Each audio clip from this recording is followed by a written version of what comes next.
Hey YouTube, today I'm going to be making a video reading the WikiLeaks leaked Hillary Clinton email archive. I thought it would be interesting. I thought maybe some of you guys would enjoy it. I'm not really going to give my opinions or anything like really political about it because I just want to give the straight emails. It's not going to be really biased at all. Yeah, so like this video if you want to see more. Comment if you can think of anything that I could do better. What I'm going to be doing is for each episode I'm going to read about 10 emails and we're going to go in order. This is how I figure out which order it's going to go in. So you go right here and there it is. So yeah, I just did this first 10 right here. So let's get into it. The first one is the, oh sorry, that was probably pretty annoying. You guys probably heard my mouse. What I like to do is I'll put like a jacket or something over my mouse so you can't hear the clicking, so you won't be able to hear the rest of the video. Yeah, enough stalling, let's get into it. So the first one I'm going to be doing, this is in order, is AIPAC from Hillary Clinton to Richard Verma. Date 2010, the 6th. Oh, that's June 17th, and I don't know if that's, yeah, but unclassified U.S. Department of State case number F 2014, whatever number that is. I didn't know there were letters and numbers, but doc number, and then the date. Release in full from hrod17 at clinton1email.com. Sent Friday, June 18th, 2010 to vermar at state.gov. What happened? It'd be kind of pointless. Just me, my personal, I think it'd be a little pointless to make a whole email just saying what happened. But let's get on to the next one. There'll be some juicy stuff. From Hillary to Felipe Reines. I probably butchered that. 2010, June 30th. Subject, test. Unclassified U.S. Department of State case number. Release in part, B6. From her email. Sent Thursday to Reines. Subject, test. Received original message 2H. Testing in-flight communications sent from my iPad. This is like your grandma and grandpa when they get a hold of email on a mobile device for the first time. They're like, I gotta try this. I'll send you something stupid like what happened, and you'll have no idea because it's the first time they emailed you. And then it'll be like, oh, I'm just testing my new iPad, my new iPhone. And then like a week later they either lose it or forget how to use it. I should be a poet. Memo on urgent Kyrgyzstan. I butchered that. Crisis, first-hand report and recommendations, SID. From Hillary Clinton to Lauren Gelati. Memo on urgent Kyrgyzstan crisis, first-hand report and recommendations. Unclassified U.S. Department of State, and then release in part to the email, and then just says attachments Horton memo Zan, and then Horton memo Zan. PIS make copies original message, and then just confidential for Hillary from Sid. Kyrgyzstan crisis report and recommendations. Scott Horton has just returned from a week in Kyrgyzstan, where he held lengthy private conversations with a range of leaders. He has sent me his confidential report in the light of a crisis there. The pogroms have created perhaps as many as 450,000 refugees, According to the UN, and on the eve of the June 27th constitutional referendum, he explains why and how this is an opportunity for joint U.S.-Russian action and other U.S. initiatives. His policy recommendations follow his report. 2. Sid Blue Menthol. That's an e-cig brand, blue, and then there's the flavor menthol. From Scott Horton, here's the who. Date June 17th, 2010. Developments in Kyrgyzstan. Hi, I was in Kyrgyzstan from June 1 through 6th, during which time I met with almost all the members of the interim government, with special focus on foreign relations, security, and legal issues. Here are major points that emerged from my visit. Unclassified U.S. Department of State case number.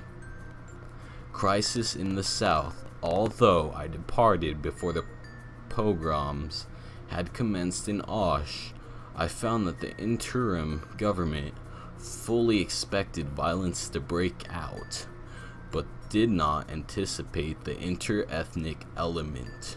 Severely Candid acknowledged that the government's grip on the South, particularly Osh and the Jalalabad provinces, was extremely tenuous. They said they had severe loyalty problems with key figures in police and military.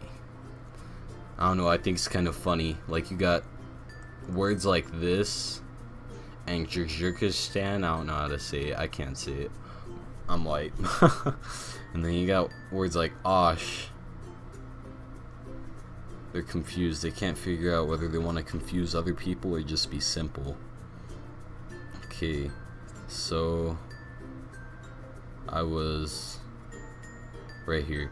When I pressed on what they meant by loyalty, I was told that the Bakiev family had its people in key positions in the police and army, and what they had intercepted communications between Janish Bakiev and a number of key security officers in the South. Something is being planned to disrupt the referendum, I was told. Bek Nazarov told me that he believed that following the pattern of the last two revolutions, they anticipated that there would be an attack on administrative offices in the South, following quickly within a few days by attacks in Bishkek. Government leaders I spoke with over the weekend told me they now recognize that they had misassessed the data they had, and the Bakiev plan was obviously to instigate inter-ethnic violence. Went too far down. Precisely what led to the tragedy in and around Osh is still unclear and requires careful investigation. But people I've spoken with in Osh describe police and army leaders directing the pogroms, and that they were able to identify some of these individuals as persons close to the Bakievs. Moreover, the timing and some of the specific descriptions of events supported in this thesis, Bakiev was the only person who clearly had something to gain from the violence. If that is so, then Bakiev adopted an extremely cynical, indeed criminal strategy. His objectives would have been to derail the referendum, demonstrate the weakness of the interim government, and fuel calls for an iron-fisted central government. Through the resurrection of his my chair started creaking. Through the resurrection of his presidency, the tactics used bear comparison with those of Slobodan Milosevic and Rovodan Karid and Yugoslavia integrated or by the Soviet MVD in the warning days of the Soviet Empire in programs like Operation Koltso. If the government's charges bear out, serious crimes were committed by the Bakiyev faction. Juicy stuff here. While Ointing Yanabayev publicly states that order has been restored in the South, that the foreign intervention is no longer needed, I am not persuaded that this is what she actually thinks. She is anxious to build public confidence in her government and its abilities. Pronouncing all these words I don't know how to pronounce got me all unconfident about speaking right now. One second. Confidentially, she acknowledges that the interim government's grip over the situation in the South is extremely weak, and that the government does not feel it can necessarily count on the local police and military there.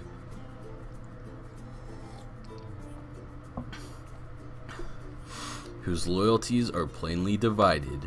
This, in turn, suggests that the international community should give active consideration to both the humanitarian and security dimensions of the situation in the South. My sense remains that Otunyabayavi would strongly welcome such an initiative. Internal workings on the interim government. The interim government verges on being completely dysfunctional. It operates as a collection of individual fiefdoms, I don't know how to pronounce that word, with leaders engaged in constant squabbles over patronage appointments. Career civil service personnel report being terrorized and extorted.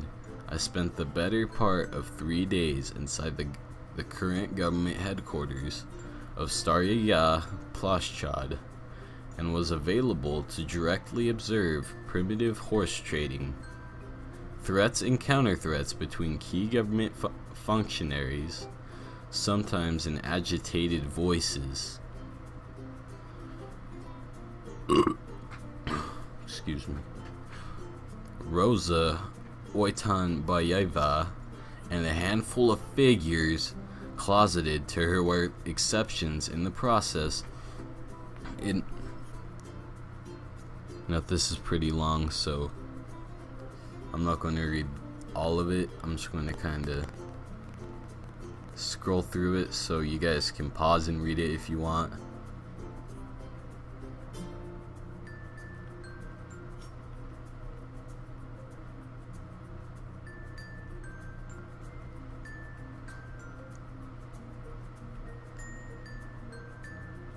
There you go.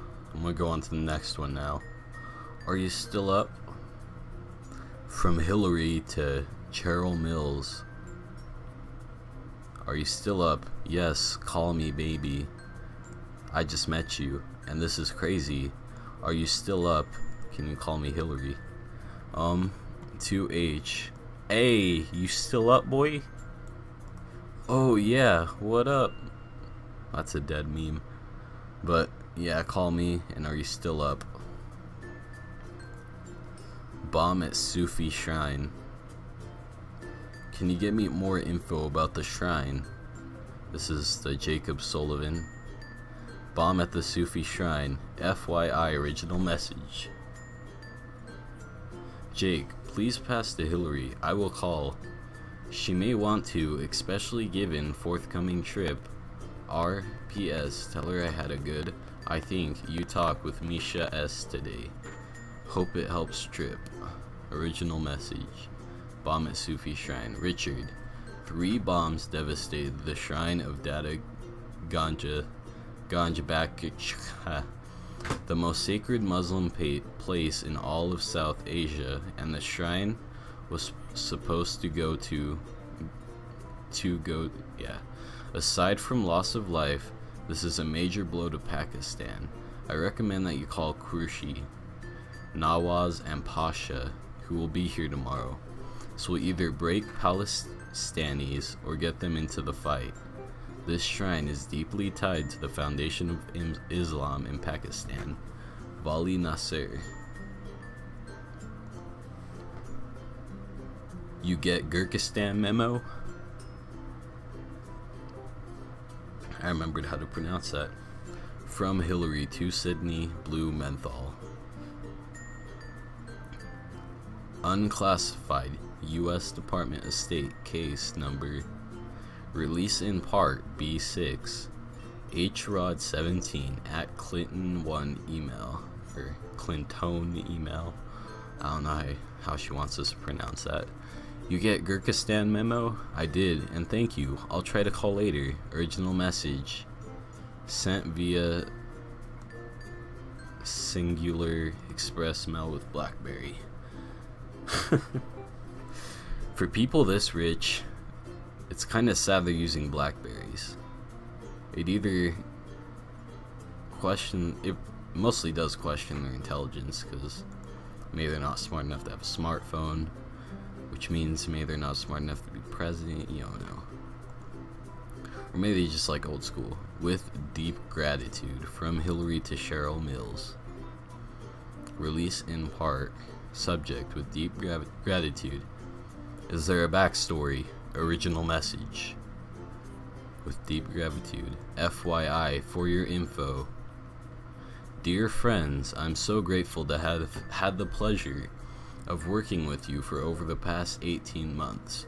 Public service is an honor, and I feel so grateful to have had the opportunity to serve our country both in the White House and the State Department.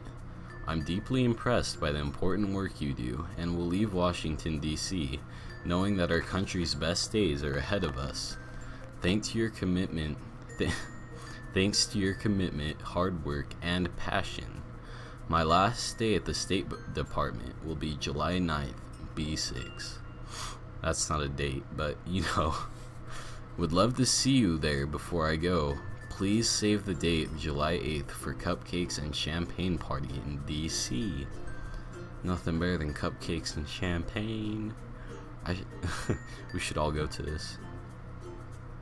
Too bad it's already happened. My personal email is please visit me in the J.